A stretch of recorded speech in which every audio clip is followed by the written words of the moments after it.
De droite à gauche, ce Parlement ne représente que la corruption. Vous, capitalistes, vous n'avez cessé de pousser la classe ouvrière à la misère. Et vous, communistes, vous avez cessé d'exploiter cette misère voulue par les capitalistes.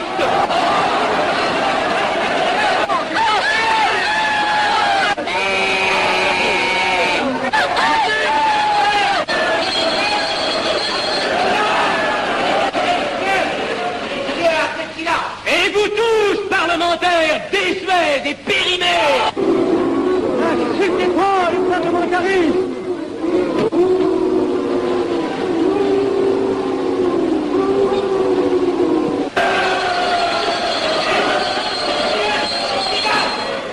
Est-ce que je vais lever la séance? Continuez, monsieur Hertel. Messieurs, je n'ai plus rien à dire. J'ai eu conscience de vous dire quelques vérités, peut-être désagréables, mais utiles. Donc ce ne sont pas quelques interruptions qui m'arrêteront. La communauté française ne se bâtira pas sur le conflit de la vieille bourgeoisie égoïste et du peuple affamé. C'est pourquoi je ne voterai pas ce projet qui donne satisfaction au capitalisme international et serait le bon prétexte pour les communistes à accentuer nos divisions. Je ne le voterai pas. Je serai sans doute le seul à ne pas le voter, car il semble que par une étrange aberration, la Chambre tout entière soit prête comme toujours à trahir l'intérêt français au bénéfice de certains intérêts internationaux très particuliers.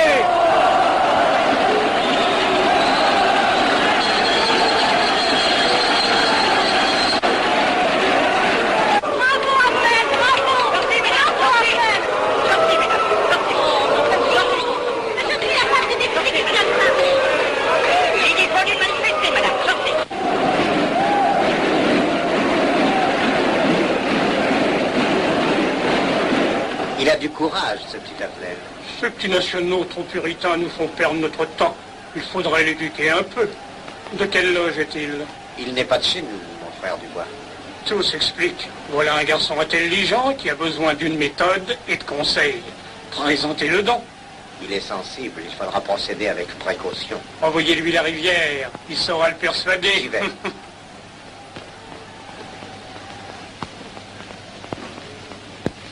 Mon cher vénérable, nous avons un service à vous demander. Enfin, dis donc, je vous suis tout dévoué. Le jeune Avenel qui vient de parler assez brillamment devrait subir les épreuves de l'initiation. La maçonnerie lui apporterait beaucoup et le disciplinerait. Ne croyez-vous pas? J'y pensais déjà. Nous allons nous en occuper activement. Alors, je suis brisé. Comment avez-vous trouvé mon discours? Excellent. Vous leur avez dit de fort bonne vérité. Ouais, ça n'a pourtant servi à rien, ils ont voté le projet. Ça ne sert jamais à rien de dire la vérité. Les gens n'aiment pas la vérité. Ils préfèrent de beaucoup les mensonges. Vous êtes cynique. Non. J'ai une certaine expérience politique, déjà ancienne. À propos, voulez-vous venir un peu avec moi? J'ai quelque chose à vous dire. Volontiers.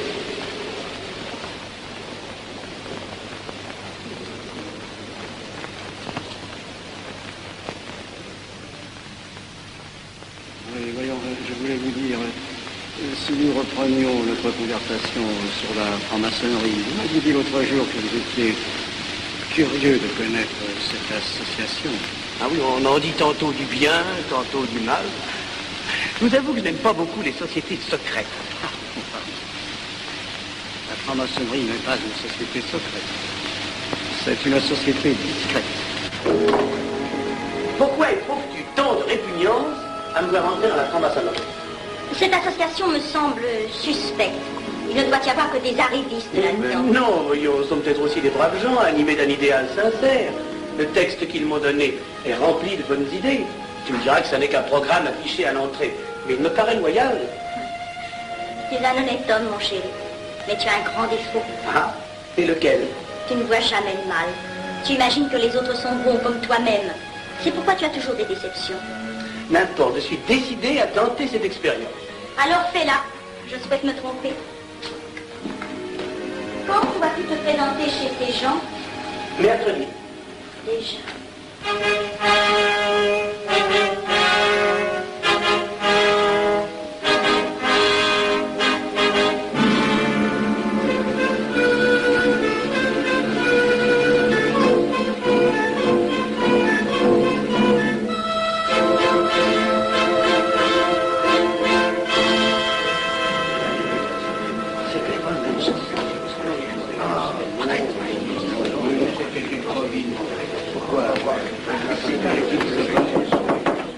Mes frères, les travaux reprennent force et vigueur. La tenue du comité a voté l'interrogatoire du profane Abel. Nous allons lire les rapports confidentiels de nos enquêteurs. Pierre Avenel, né en 1902 à Laval, a fait sa première communion. Oh, mon frère, vous en prie. Mais déclare ne pas pratiquer régulièrement. A même cessé de fréquenter l'église. Mais s'avoue spiritualiste.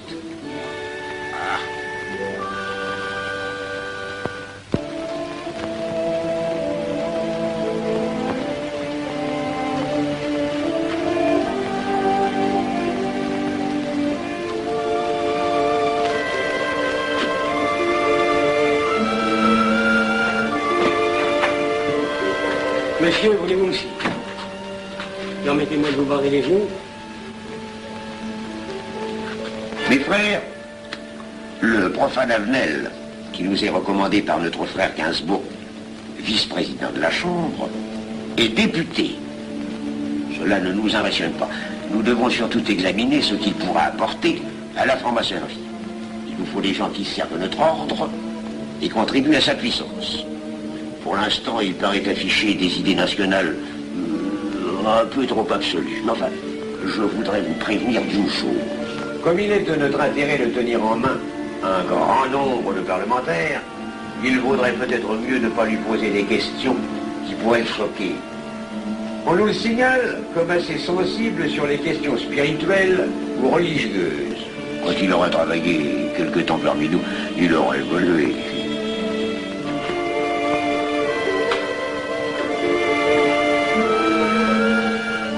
Et voilà, le silence le plus absolu, mes frères. Qui frappe ainsi régulièrement à la porte du temple? C'est un profane qui demande à être interrogé, vénérable maître. Faites entrer le profane.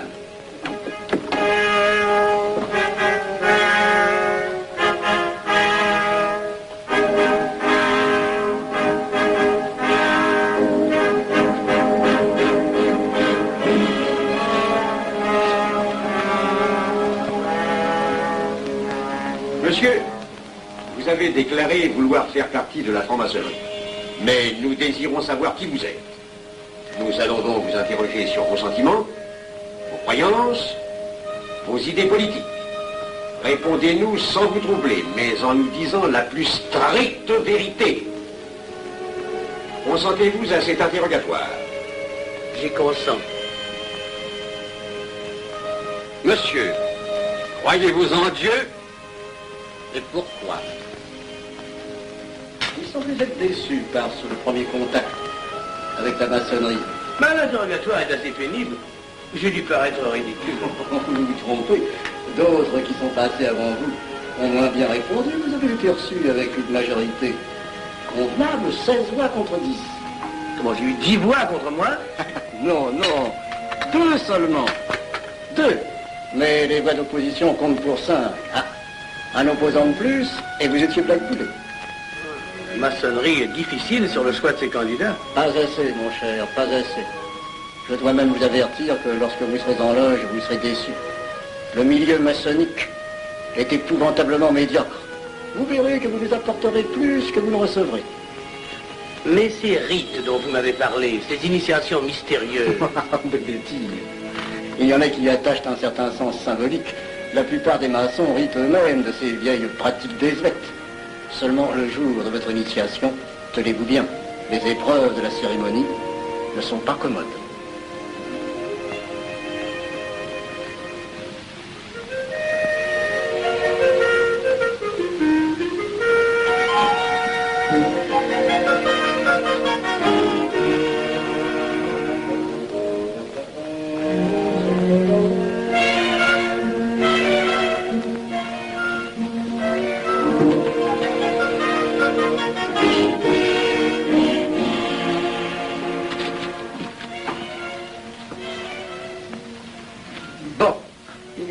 Montez à la buvette, là.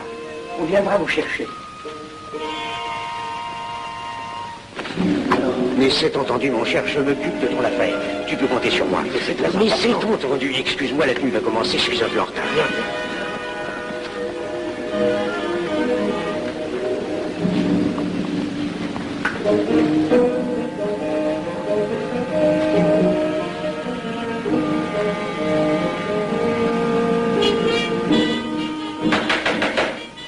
Prenez place, mes frères, nous allons ouvrir les travaux. Mon frère Durand, veuillez prendre place à l'ordre.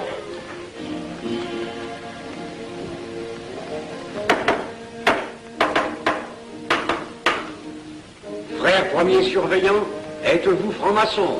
Mes frères me reconnaissent comme tel, vénérable maître. Frère second surveillant, quel âge avez-vous? 3 ans, vénérable maître. Frère premier surveillant, quel est le premier devoir d'un surveillant en loge? Vénérable maître, c'est de s'assurer que le temple est couvert. Veuillez vous en faire assurer par le frère couvreur.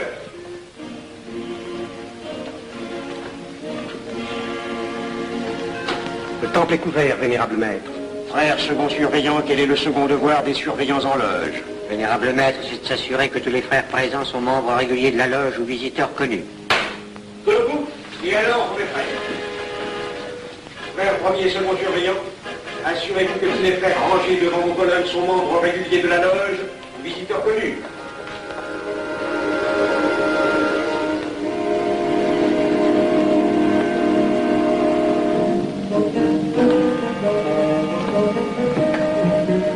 Vénérable maître, les frères qui décorent l'une et l'autre colonne sont membres réguliers de la loge ou visiteurs connus. Il en est de même à l'Orient. Frère premier surveillant, à quelle heure les francs-maçons opèrent-ils leurs travaux? À midi, vénérable maître. Quelle heure est-il, frère second surveillant? Il est midi, vénérable maître. Puisqu'il est l'heure du travail, frère premier et second surveillant, invitez les frères de vos colonnes à se joindre à vous et à moi pour ouvrir les travaux de la respectable loge des enfants de l'univers Orient de Paris, au grade d'apprenti, en la forme accoutumée. À moi, mes frères, par le signe, la trique de batterie et l'acclamation.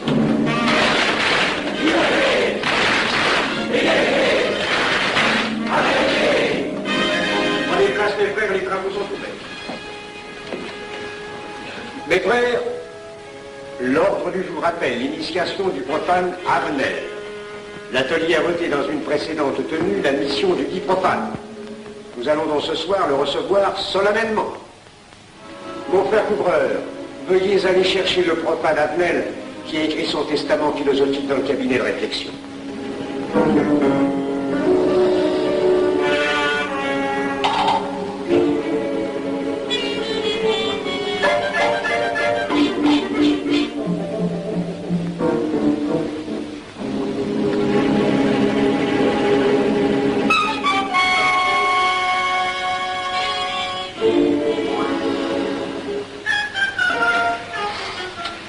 Rigolo leur truc. Monsieur, veuillez me suivre.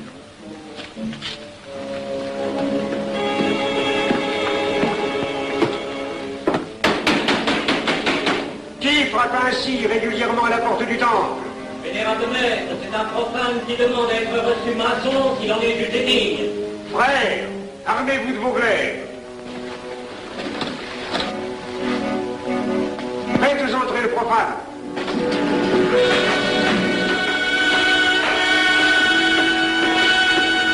Laissez-vous, monsieur.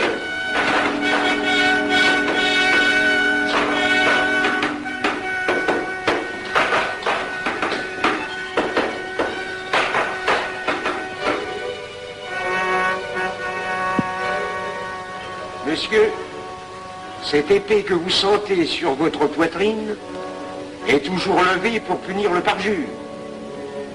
Elle est le symbole du remords qui déchirerait votre cœur si vous deveniez traître à la société dans laquelle vous voulez entrer.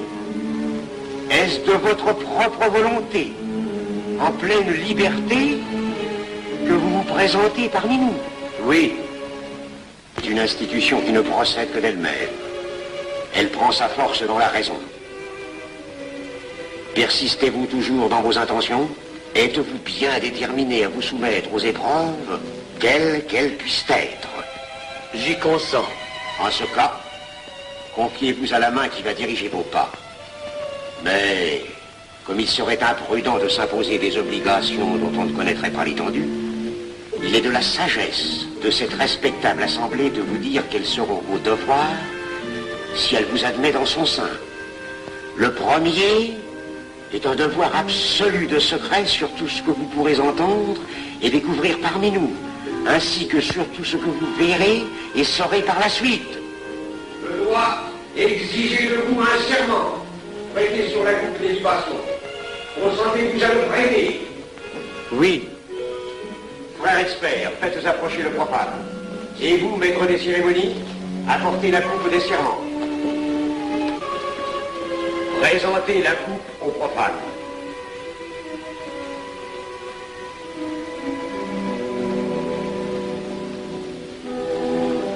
Prononcez avec moi le serment. Je m'engage sur l'honneur, au silence le plus absolu, sur tous les genres d'épreuves qu'on pourra me faire subir. Je m'y engage. Vous devez connaître toute l'importance d'un serment. Si jamais vous manquiez à une parole aussi solennellement donnée, buvez. Buvez! Buvez! Que ce breuvage amer soit pour vous le symbole de l'amertume et du remords que laisserait dans votre cœur le parjure qui aurait souillé vos lèvres. Frère expert, emparez-vous du profane et faites-lui faire son premier voyage.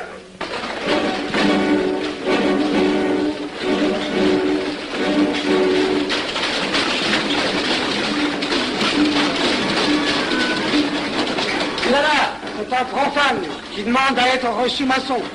Comment ose-t-il l'espérer? C'est qu'il est libre et de bonne mœurs. Puisqu'il en est ainsi, qu'il passe.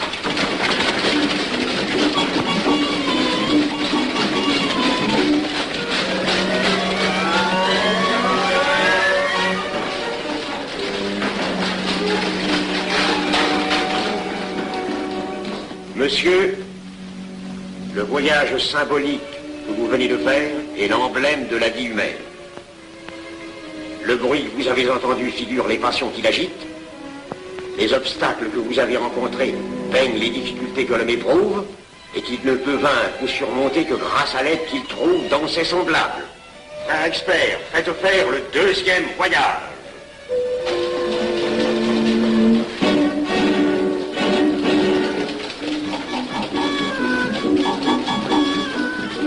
Qui va là? C'est un profane qui demande à être reçu maçon. Comment ose-t-il l'espérer? C'est qu'il est libre et de bonne mœurs. Puisqu'il en est ainsi qu'il passe, et qu'il soit purifié par l'eau.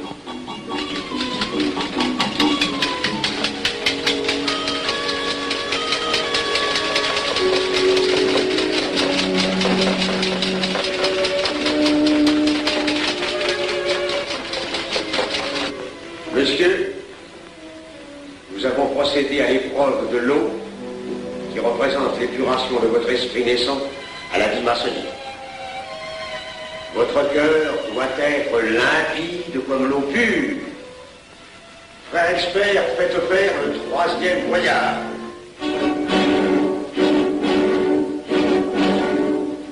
Qui va là? C'est un profane qui demande à être reçu maçon. Comment ose-t-il l'espérer? C'est qu'il est libre et de bonne mœurs. Puisqu'il en est ainsi qu'il passe par les flammes.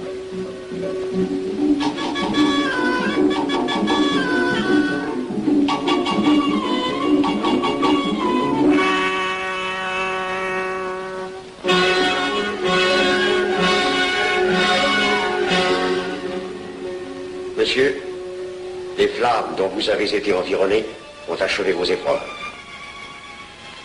L'ordre maçonnique dans lequel vous demandez à être admis pourra peut-être un jour exiger que vous versiez jusqu'à la dernière goutte de votre sang pour sa défense et celle de vos frères.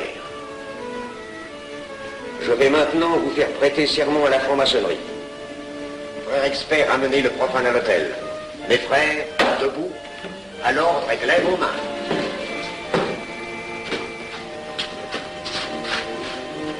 Moi, Pierre Avenel.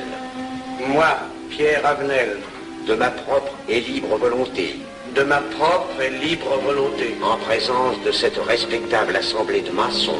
En présence de cette respectable assemblée de maçons. Je jure et promets solennellement. Je jure et promets solennellement. De ne jamais révéler aucun des mystères de la franc-maçonnerie qui vont m'être confiés. De ne jamais révéler aucun des mystères de la franc-maçonnerie qui vont m'être confiés. Quelle idée saugrenue ton mari a-t-il de se faire recevoir franc-maçon? Je lui ai déconseillé tant que j'ai pu, mais tu sais comme il est entêté. Il va se trouver dans un milieu d'arrivistes si médiocre. On l'a pourtant bien prévenu. Pourvu qu'il ne lui arrive rien. Il y a tant d'histoires qui courent sur le compte de ces sociétés secrètes. Ne t'inquiète pas, Pierre. Il saura se tirer d'un mauvais pas. Prudent. Pas assez. Monsieur, le serment que vous venez de prêter ne vous donne-t-il aucune inquiétude? Consentez que vous allez renouveler lorsque vous aurez reçu la lumière. Je le renouvellerai. Mes frères, nous allons donner la lumière aux profanes. Frère couvreur, préparez-vous à accomplir votre office. Que la lumière lui soit donnée à mon troisième coup de maguette.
Ces glaives que vous voyez tourner vers vous vous annoncent que tous les maçons voleront à votre secours si vous respectez et si vous observez nos lois. Mais ils vous annoncent aussi que si vous trahissez votre serment, vous n'échapperez pas à la vengeance de tous les frères répandus sur la surface du globe et qui ont juré de punir le parjure. Le jurez-vous, mes frères? Nous le jurons.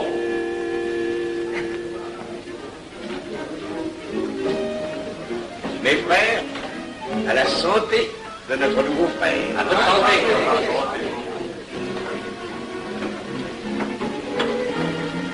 Mon très cher frère, qu'est-ce que vous pensez de cette soirée?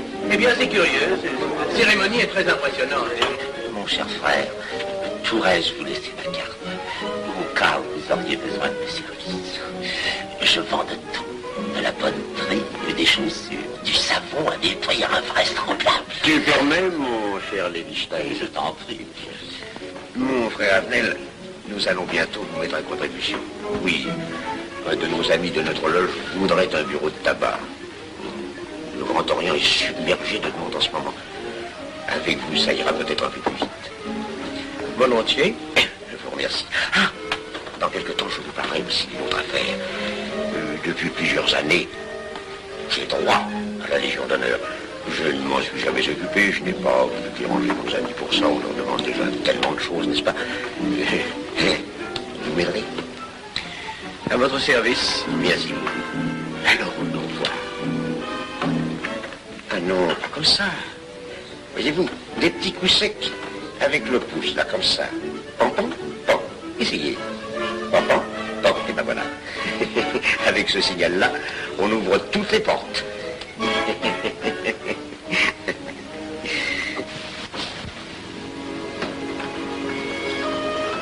Alors, autant. Bon. Tu as l'air contrarié. Oh non.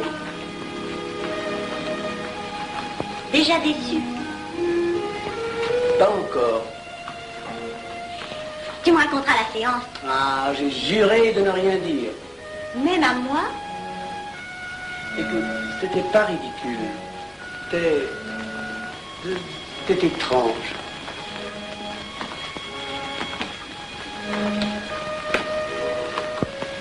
Mon chéri. Oh, mon chéri, c'est idiot, mais j'ai peur pour toi. Qu'est-ce que tu veux qu'il m'arrive? Oh, grand.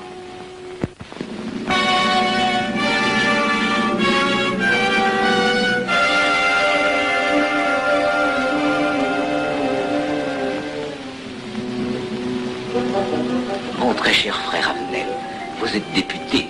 J'ai un service à vous demander. Tous les détails sur la bureauterie. Mon très cher frère, si vous pouviez m'obtenir cette place, vous me feriez plaisir. Mon cher, donnez donc un coup de téléphone au préfet, qu'il m'ôte cette contravention. Demandez la liberté, le scandale fascinateur. Mon très cher frère Avenel, j'ai besoin d'un bon témoin de moralité dans un procès. C'est un de nos frères qui passe en correctionnel. Il est bien un peu coupable, mais avec un peu d'appui. Et pour manifester cette solidarité maçonnique, je suis sûr que vous voudrez bien vivre. L'arrestation du banquier Charles Lévy. Le crime des banques coopératives. Un nouveau scandale financier. Il faut l'exclure, c'est une fripouille. Oui, évidemment, c'est une fripouille, mais puisque personne ne le sait, nous pouvons le garder parmi nous. Non! Je comprends très bien vos réactions, mon cher Arnel. Mais tenez, je vais vous citer un exemple. J'ai vécu pendant 20 ans en maçonnerie avec un frère que je considérais comme un escroc. Ben, je n'ai rien dit. Parce que c'était un excellent maçon. Nous ne sommes pas du même avis.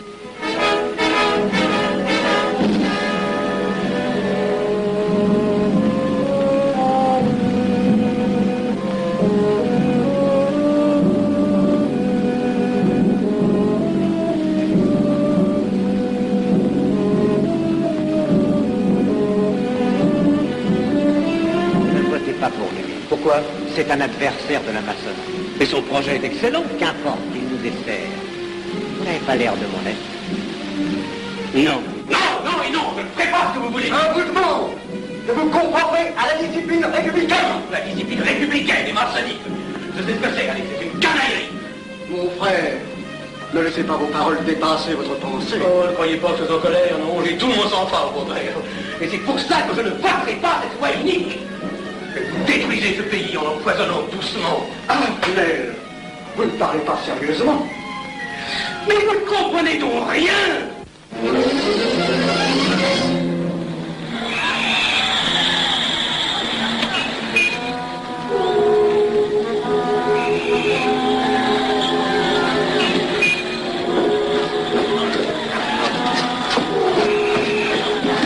Que se passe-t-il? Regardez. Mais calmez-vous, mon vieux. Je n'ai rien. Rien.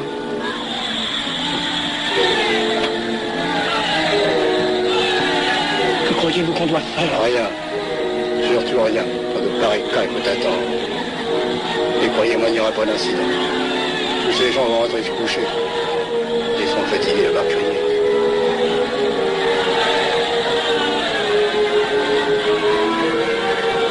Qu'en pensez-vous, Arnel? Je voudrais être avec eux, place de la Concorde. Vous ne parlez pas sérieusement? J'ai pas envie de rire.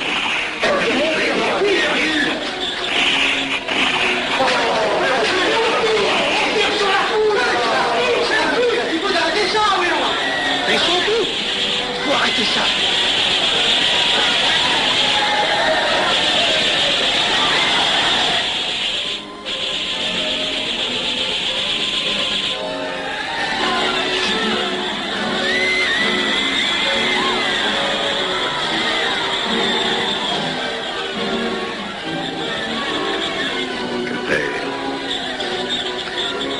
Trop tard. Tire encore. Coup de feu.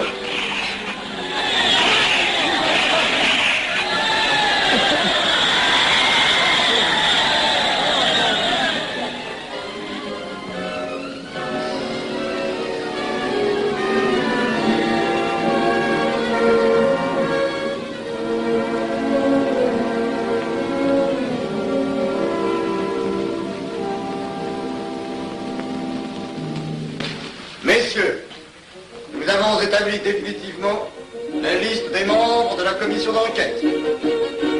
Tout le monde est bien d'accord pour la soumettre au vote de la Chambre. Pas d'objection? Le projet est accepté à l'unanimité. La séance est levée.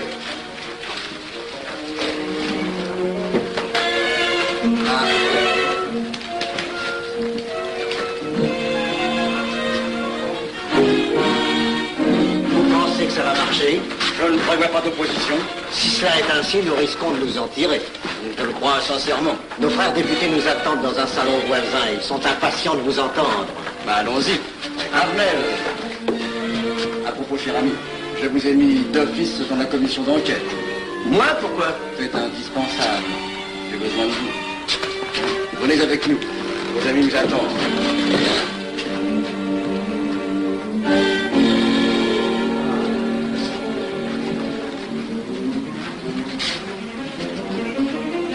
Mes frères, puisque nous sommes entre nous, je puis vous dire bien confidentiellement que nous allons traverser ces événements graves sans trop de dommages.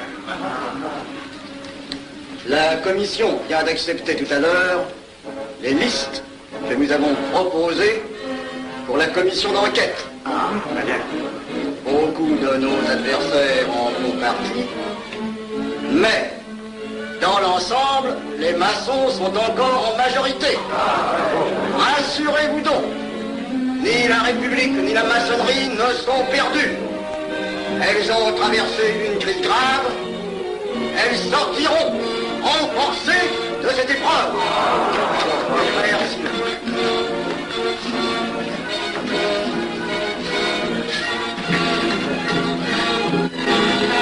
Demandez l'anti-Marfond, le scandale de la commission d'enquête. Demandez l'anti-Marfond, le scandale de la commission d'enquête. Vous me demanderez successivement le Quai d'Orsay, la Banque de France, l'état-major, le secrétaire général du Parti radical socialiste, le temps et les usines d'aviation Guerlain. Bien, monsieur.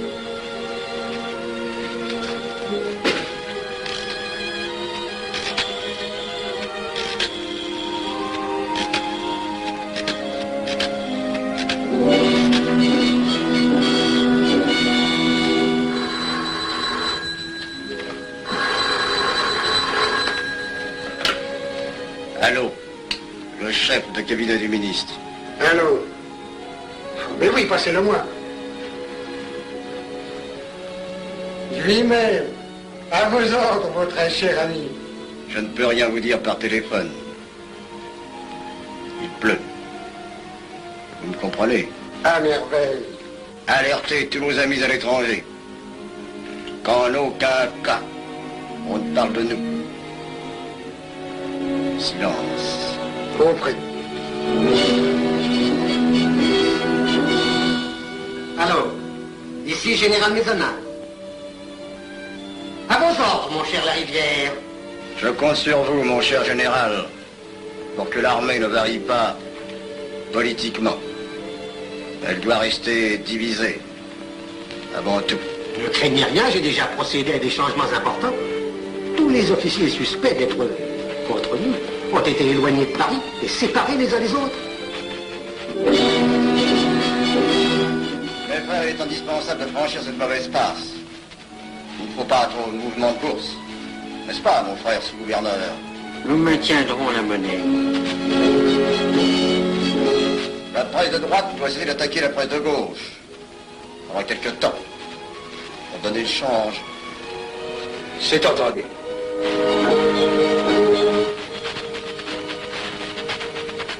Les partis de gauche doivent faire entente avec ceux du centre et ceux de l'extrême gauche. De la sorte, nous contrôlons le peuple. Le populaire. Mieux. Front populaire. Bien. Quant à vous, mon cher Garlet, j'ai reçu ce matin une communication de l'étranger. On nous demande d'envoyer immédiatement du matériel d'aviation en Espagne. Moyennant quoi nous aurons tous les appuis politiques nécessaires. Même nos prototypes. Surtout nos prototypes. Ne croyez-vous pas que ce serait dangereux pour notre défense nationale? Faites ce que je vous dis.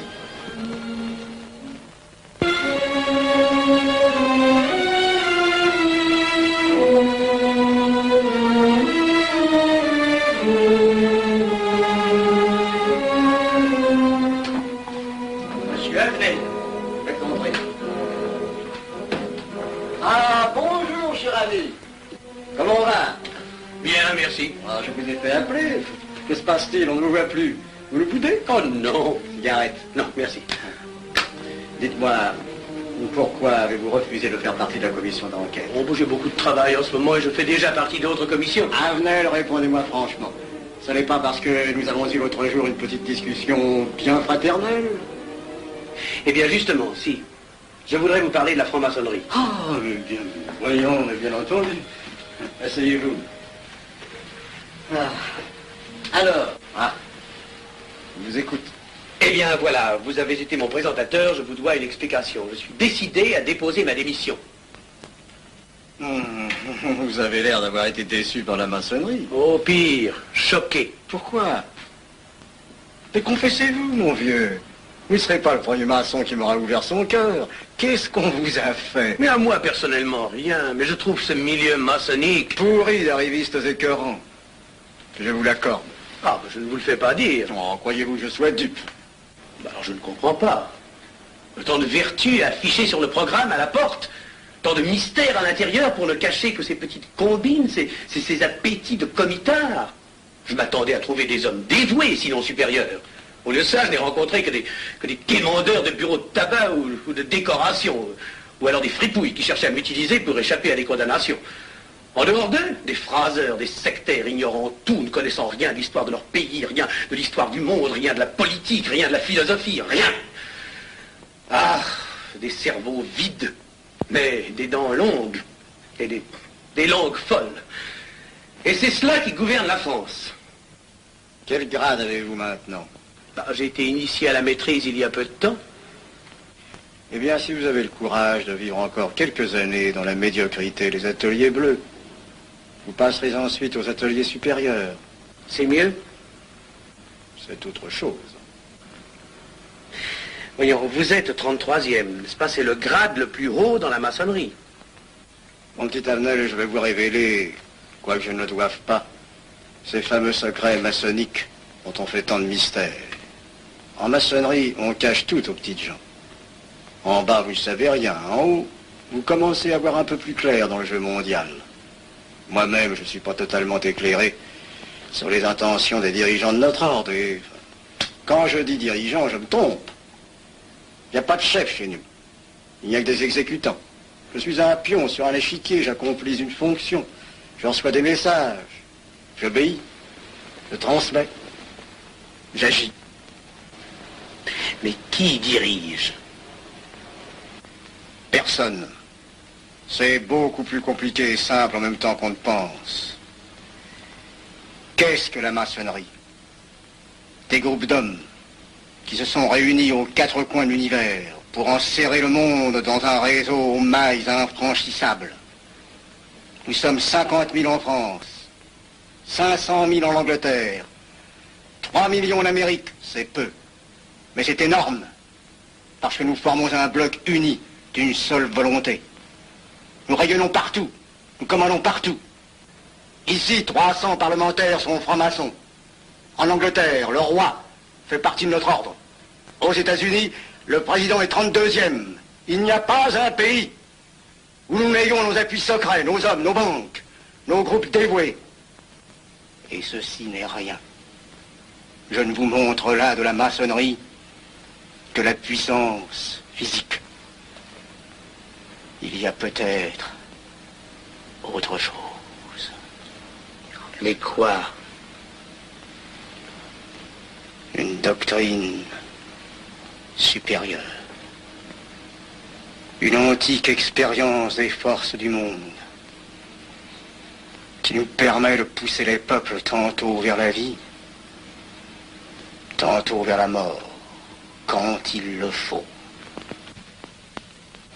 La mort? Je croyais la maçonnerie attachée à la paix. à une certaine paix. Notre paix. Sinon,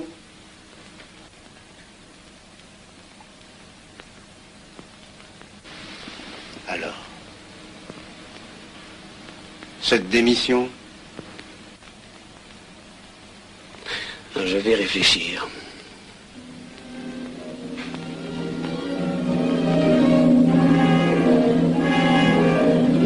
Alors, il n'y a qu'une solution, la guerre. Pour réussir à déclencher la guerre, la maçonnerie a besoin de tous ces hommes. Sur combien de voix pouvons-nous compter à la Chambre? Nos frères parlementaires sont à peu près tous sûrs. Sauf un que j'oserais nommer, car il fait partie de notre loge. Dis donc? Avner. Il tient des propos contre le Grand Orient qui l'accuse de vouloir déclarer la guerre à l'Europe. Je n'ai jamais eu confiance en ce type-là. C'est une faute de l'avoir laissé entrer ici. Nous pouvons encore leur amener de meilleurs sentiments. De que vous réussissiez. Qui sait? Nous avons peut-être les moyens pour ça.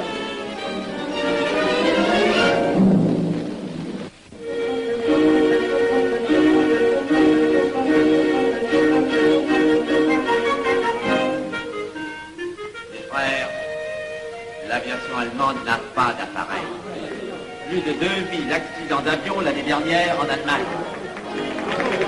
La ligne Siegfried est à peine construite. Les tanks allemands marchent difficilement. Un détail entre autres qui m'a été rapporté par un de nos frères. Quand leurs tanks sont entrés à Vienne, on s'est aperçu que certains d'entre eux étaient en carton et montés sur des hautes bicyclettes. Croyez-moi, mes frères, il nous serait facile d'abattre le national-socialisme dont les exigences sans cesse accrues deviennent intolérables. Et libérer ainsi nos frères réduits à l'esclavage. Jamais nous n'avons été plus près. En 15 jours, nous réglerions le sort de l'Allemagne.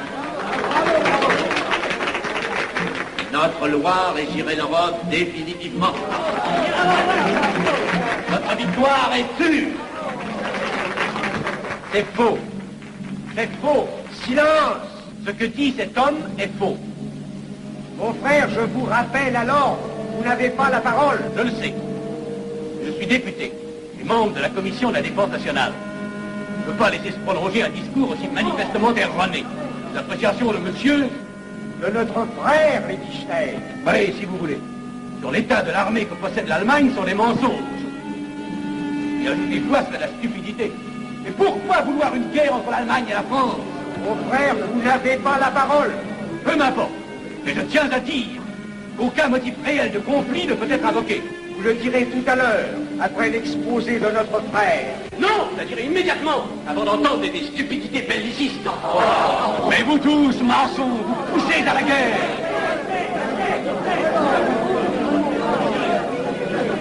Pour que ce pays soit gouverné par vos lois, par les Juifs, et la maçonnerie surtout. Le peuple français ne se battra pas pour défendre une idéologie fumeuse, un régime ignoble, une république pourrie.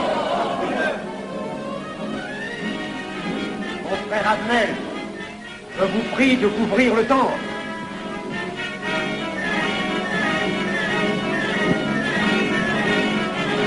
Vous êtes tous des menteurs et des faussaires. Tout chez vous n'est qu'une sinistre comédie.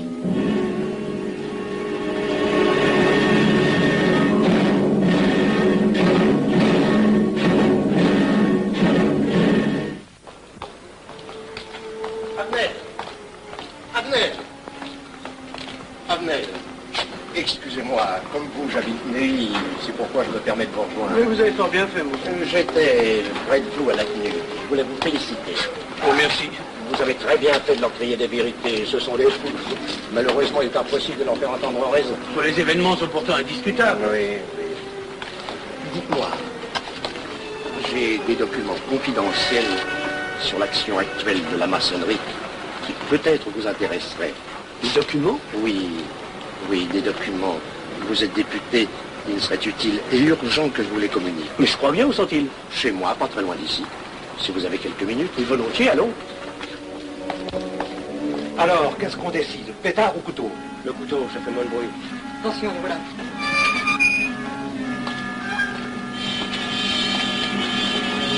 Un instant, je vais voir si...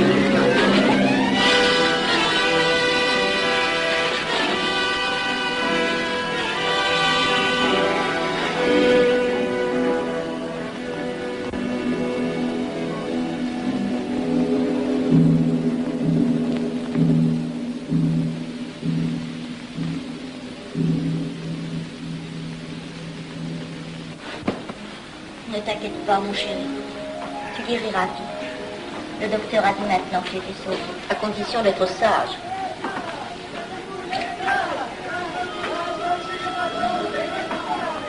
Qu'est-ce qu'on entend? C'est la mobilisation générale, mon chéri. Quoi, la mobilisation? Ne t'agite pas, je t'en supplie. Je n'aurais pas dû te le dire, mon Dieu.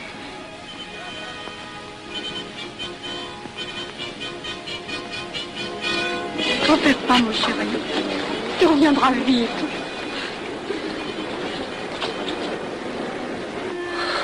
Les brutes.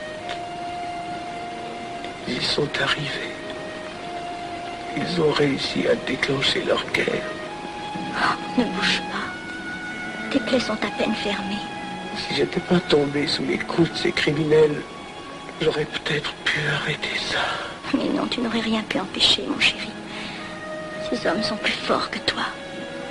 Ils ne t'auraient pas manqué.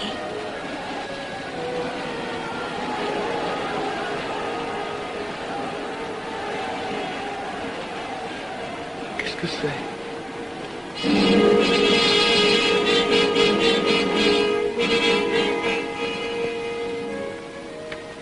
Les malheureux. S'ils savaient ce que je sais.